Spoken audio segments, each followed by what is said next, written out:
Welcome back to another Macintosh Monday.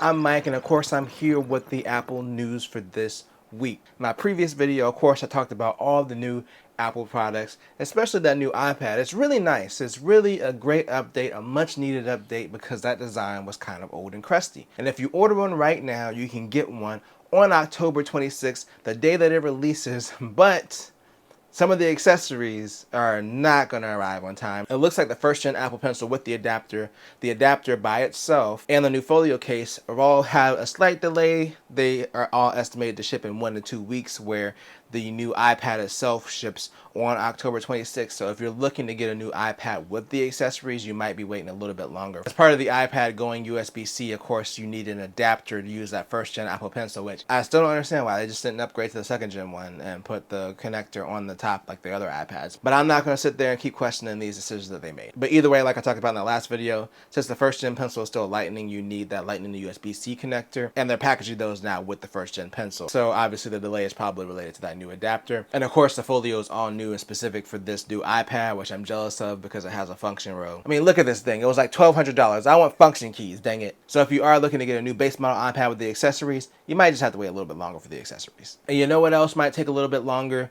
That Mac Pro that Apple still promises is coming, but apparently it might not be coming this year. According to Bloomberg's Mark Gurman, who, I don't know, somehow just gets information on every possible leak there is. I don't know how this happens. According to Mark Gurman, the Mac Pro is probably not coming out this year. It'll probably be coming out in 2023. The new Mac Pro is rumored to be 2 to 4 times more powerful than the still not released yet M2 Max chip, and it's going to be rocking the M2 Ultra and the M2 Extreme. And core-wise, we could be looking at 24 to 48 CPU cores and 76 to 152 graphics cores, as well as up to 256 gigs of unified memory. Of course, it'll be interesting once this comes out. It sounds like it'll be powerful, but I'm wondering if it's going to lose all upgradability, or is Apple going to somehow work some upgradability into these machines? Because I think one of the benefits of having the previous Intel Mac Pro was that you could upgrade it. It was basically a regular desktop from Apple, which they hadn't done in a long time. We'll see once that finally comes out. The other part of the rumor is that the new MacBook Pros are still going to come out this year with the M2 Pro and the M2 Max chips, and possibly a Mac Mini with a redesign. I actually have an M1 Mac Mini, so I am curious to see how the new Mac Mini might look, but it would make sense to kind of shrink it down because the cooler is really overbuilt for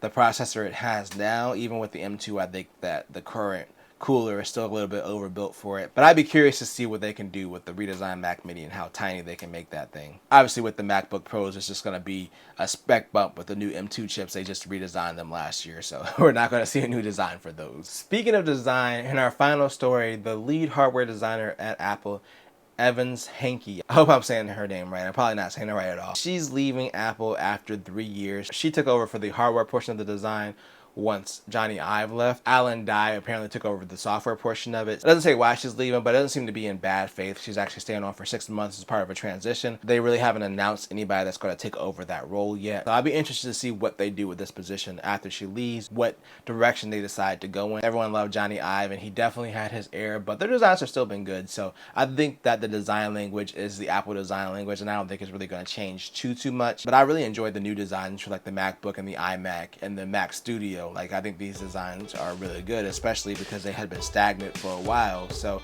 I'm really interested to see what the next step is looking like for Apple. But the next step for me is to get up out of here. I'm gonna go get something to eat and go edit a video. You have a great rest of your Monday. Peace out.